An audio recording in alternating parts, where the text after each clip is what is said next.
قالت، حضرت مریم بولی، ربی اے میرے رب، انا یکون لی ولد، میرے یہاں بچہ کہاں سے ہوگا، ولم یمسسنی بشر، حالانکہ مجھے تو کسی بشر نے، کسی شخص نے ہاتھ نہ لگایا، اور عام دستور تو یہی ہے کہ بچہ شادی اور نکاح کے بعد ہوتا ہے۔ تو سوال یہ تھا کہ کیا مجھے نکاح کا حکم دیا جا رہا ہے کہ میں نکاح کروں، یا یوں ہی بغیر نکاح کے اور بغیر کسی بشر کے چھوئے مجھے اللہ تعالیٰ بیٹا دے گا، یہ سوال تھا۔ قال، فرمایا، کذالک اللہ یخلق ما یشاء، اللہ یوں ہی پیدا کرتا ہے جو چاہے، یعنی اسی عالم میں بیٹا ہوگا۔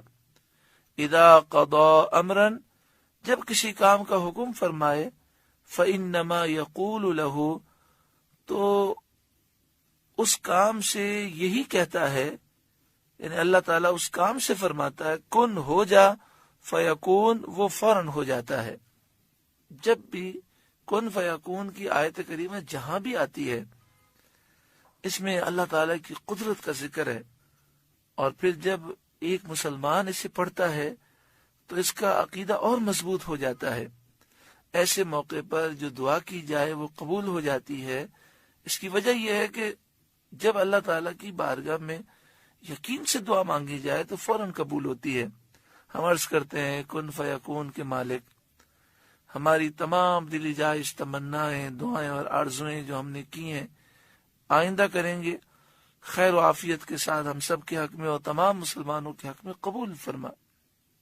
وَيُعَلِّمُهُ الْكِتَابَ، اللہ اسے کتاب سکھائے گا، والحکمت، اور حکمت سکھائے گا، والتورات والانجیل، توریت اور انجیل سکھائے گا، وَرَسُولًا، اور وہ رسول ہوگا، اِلَى بنی اسرائیل، بنی اسرائیل کی طرف، انی، یہ فرماتے ہوئے کہ بے شک میں، قد جئتکم بآیۃ من ربکم، تمہارے پاس تمہارے رب کی طرف سے نشانی لایا ہوں، معجزات لے کر آیا ہوں جو میرے دعوی نبوت کی تصدیق کرتے ہیں۔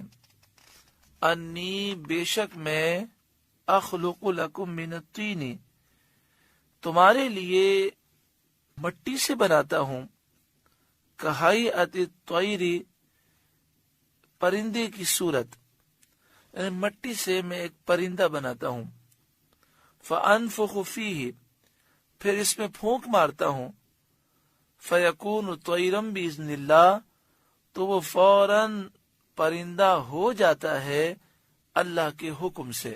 باذن اللہ فرمانے میں عیسائیوں کا رد ہے کہ ہم انبیاء کی طاقت قدرت مانتے ہیں، لیکن ہم مسلمانوں کا عقیدہ ہے کہ وہ خدا نہیں ہے، اللہ کے بیٹے نہیں ہیں، وہ الہ نہیں، معبود نہیں، وہ جو قدرت کا اظہار کرتے ہیں اللہ کے اذن سے اور حکم سے فرماتے ہیں، اور یہ طاقتیں اللہ نے انہیں دی ہیں۔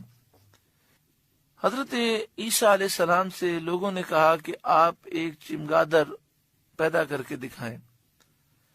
آپ علیہ السلام نے مٹی سے چمگادر کی صورت بنائی، پھر اس میں پھونک ماری تو وہ اڑنے لگی۔ صد الافاضل حضرت علامہ مولانا نعیم الدین مراد آبادی علیہ رحمہ، جو اعلیٰ حضرت کے خلیفہ ہیں، انہوں نے اعلیٰ حضرت کے ترجمے کنز الایمان پر جو تفسیری حاشیہ لکھا ہے، بڑا ہی پیارا اور زبردست ہے۔ میں تمام بھائیوں سے، بہنوں سے گزارش کروں گا کہ آپ یہ اپنے گھر میں ضرور رکھیں۔ اعلیٰ حضرت کا کیا ہوا ترجمہ، قرآن پاک کا ترجمہ کنز الایمان، اور اس کے حاشیے میں جو تفسیر ہے، تفسیر خزائر العرفان اس کا نام ہے، مولانا حضرت علامہ صد الافاضل نعیم الدین مراد آبادی علیہ رحمٰ نے لکھا ہے۔ آپ لکھتے ہیں کہ چمگادر کی خصوصیت یہ ہے کہ وہ اڑنے والے جانوروں میں بہت اکمل اور عجیب تر ہے۔ اور قدرت پر دلالت کرنے میں اوروں سے ابلغ، یعنی اس کو دیکھ کر اللہ کی قدرت اور اللہ تعالی کی عظمت کا اثر دل میں زیادہ محسوس ہوتا ہے۔ آپ فرماتے ہیں کیونکہ چمگادڑ یہ اڑتی ہے لیکن بغیر پروں کے اڑتی ہے۔ دوسرا اس میں یہ ہے کہ اس کے دانت بھی ہوتے ہیں اور چمگادڑ ہستی بھی ہے، اس کی مادہ کے چھاتی ہوتی ہے۔ عام پرندے انڈے دیتے ہیں لیکن چمگادڑ بچہ جنتی ہے اور دودھ بھی پلاتی ہے۔ تو یہ ساری اس میں خوبیاں ہیں۔